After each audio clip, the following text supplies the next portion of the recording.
But instead of letting the pain consume him, Michael used it as fuel. He began to shift his focus inward. It wasn't easy. At first, he didn't even know where to start. Who was he outside of his need to be needed? What did he actually want from life?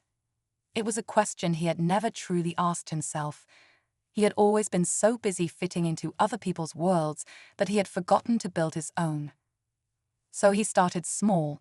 He picked up a book, something he used to love before life got too busy. He went on walks, letting the fresh air clear his mind. He signed up for a gym membership, not to impress anyone, but because he wanted to feel strong in his own body. And slowly, something inside him started to change. The more he focused on himself, the less he cared about who wasn't calling, who wasn't checking in. He stopped waiting for validation from people who had never truly valued him. And then something strange happened. New people started entering his life. People who saw him for who he was, not for what he could do for them. But just as things seemed to be falling into place, an unexpected message popped up on his phone. A name he hadn't seen in months. Someone from his past. Someone who had once meant everything to him. *K, it's been a while. How have you been, *? Michael stared at the screen, his heart pounding. A rush of emotions flooded him. Anger, nostalgia, hope. This was someone who had walked away when he needed them the most. Someone who had taken his kindness for granted, only to return now that he had finally moved on.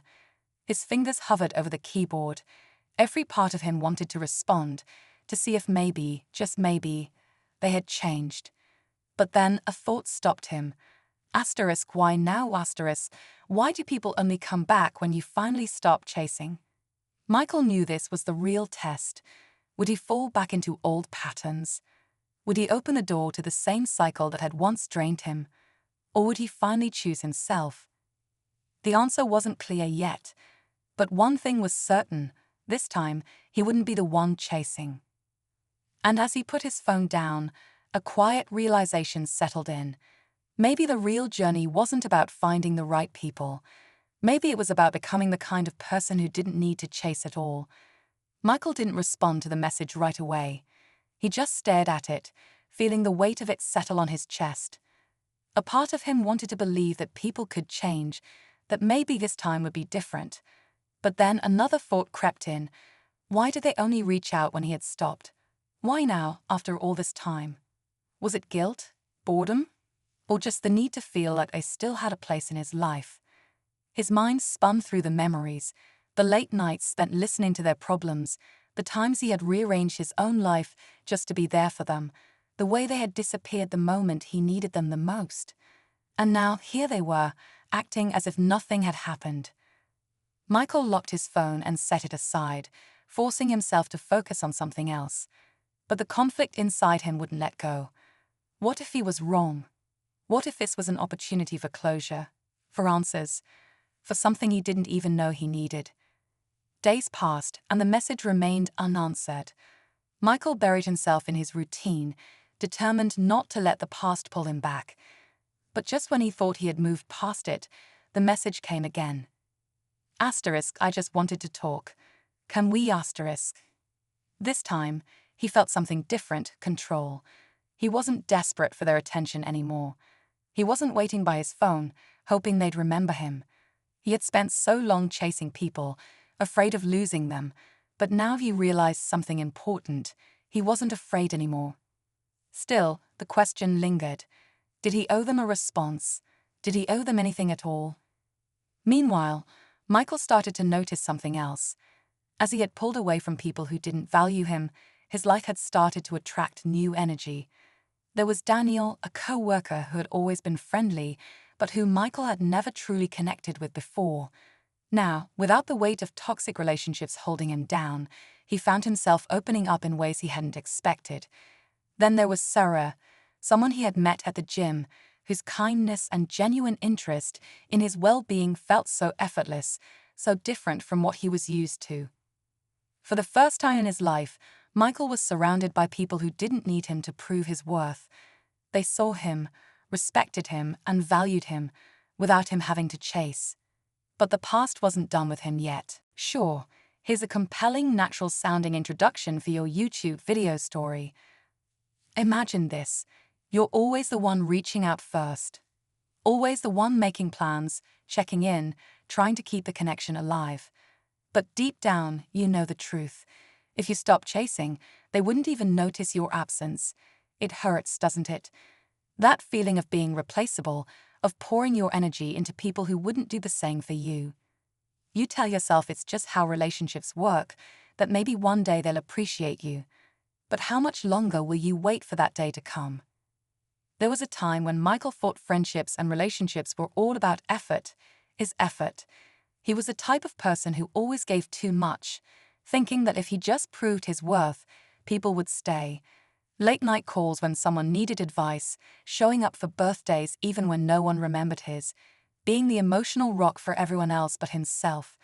He convinced himself that love, whether in friendships or relationships, was something you had to earn. Then came the moment that changed everything.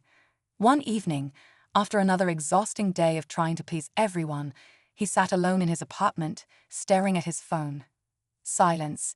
No messages, no calls, nothing. The same people he had given everything to were out living their lives, not even thinking about him. And for the first time, a terrifying but necessary thought crept into his mind. What if I stopped?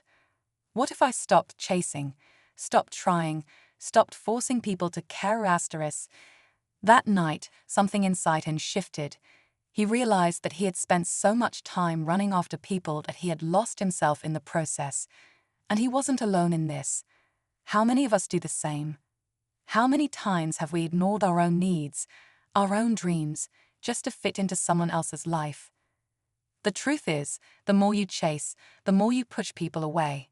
Desperation isn't attractive. Needing constant validation from others doesn't make them value you. It makes them take you for granted.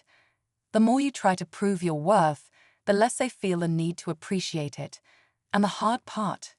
Realizing that it's not their fault, it's yours. Because no one will ever respect you until you start respecting yourself. Michael didn't transform overnight. It wasn't easy to unlearn years of people-pleasing. But he made a decision. He was done chasing. Instead, he started focusing on himself. He picked up the hobbies he had abandoned, started setting boundaries, and most importantly, he stopped running after those who made him feel like an option. And something strange happened. As he poured his energy into himself, he started attracting people who actually valued him. He didn't have to beg for their time or attention. They gave it freely. Because when you truly know your worth, the right people recognize it too. So ask yourself, are you chasing people who wouldn't cross the street for you? Are you trying so hard to fit into someone else's story that you're forgetting to write your own? Maybe it's time to stop looking for love, validation, and acceptance in others and start finding it within yourself. Because the moment you stop chasing the wrong people, the right ones finally have the space to show up. And that's exactly what Sinek teaches us, the power of self-worth, the importance of standing firm in who we are instead of constantly seeking approval. Because when you truly find yourself, you won't have to run after anyone ever again. Now the real question is, are you ready to let go? Michael's decision to stop chasing wasn't as easy as it sounded. The first few days were the hardest. His fingers would hover over his phone, itching to send a text, to check in, to make sure people were still there. But he forced himself to stop. He told himself, if they care, they'll reach out. If they don't, then I have my answer. And the silence that followed, it was deafening. Hours turned into days, and days turned into weeks. The people he thought were his closest friends, the ones he had always been there for, were nowhere to be found. It was as if he had disappeared, and no one even noticed. That realization cut deep. How could he have been so blind? He had spent years pouring his heart into people who never once thought to do the same for him. Michael closed his eyes. That was the answer he had been waiting for. The truth, raw and unfiltered. If he had never stopped chasing, they would have never stopped running. It had never been about him. It had always been about how much he was willing to give, how much he was willing to tolerate, how much he was willing to sacrifice just to keep them in his life. And now that he wasn't willing anymore, they suddenly saw his worth. "I get it," he said, his voice calm but firm. "But that's not enough anymore." They inhaled sharply, as if the reality of his words had just hit them. "Michael, He shook his head, cutting them off before they could finish. "I'm not angry, I just finally understand." And he did. For the first time, he saw the situation clearly, not through the lens of longing or nostalgia, but through reality. He had spent so long trying to earn love from people who only valued him when he was slipping away. But love, real friendship, shouldn't have to be earned. It should be given freely. A deep breath filled his lungs, lighter than before. He had his answer now. He didn't need to hear anything else. "I need to go," he said, gripping the steering wheel, feeling a strange sense of peace settle over him. "Take care." Before they could respond, he ended the call. Michael stared at the phone for a moment, expecting to feel regret or sadness, or maybe even relief. But what he felt was something entirely different: freedom. And just as he placed the phone down, ready to drive away, it vibrated again. A new message. But this time, it wasn't from them. It was from someone unexpected, someone new. *K, just thinking about you. Hope you're having a good night. Michael read the words, a slow smile creeping onto his face. It wasn't a grand gesture. It wasn't an apology or a plea or a last-minute attempt to fix something broken. It was simple. It was effortless. It was real. And for the first time in a long time, he knew he didn't have to chase it. Michael stared at the message for a moment, letting it sink in. It was a simple text, nothing dramatic or overthought, just someone reaching out, thinking of him. And that was the difference. No guilt, no expectations, no history weighing it down. Just a moment of genuine connection. For so long, he had believed relationships had to be fought for, that proving his worth meant never giving up on people. But now he realized something important. The right people wouldn't make him fight for a place in their lives. The right people would choose him without conditions, without games, without him having to chase. He typed out a quick response and then set his phone aside, feeling a calmness he hadn't felt in years. As he pulled out of the parking lot, the night air felt different, lighter, clearer. It wasn't just about walking away from someone who had hurt him. It was about walking toward something better, toward himself.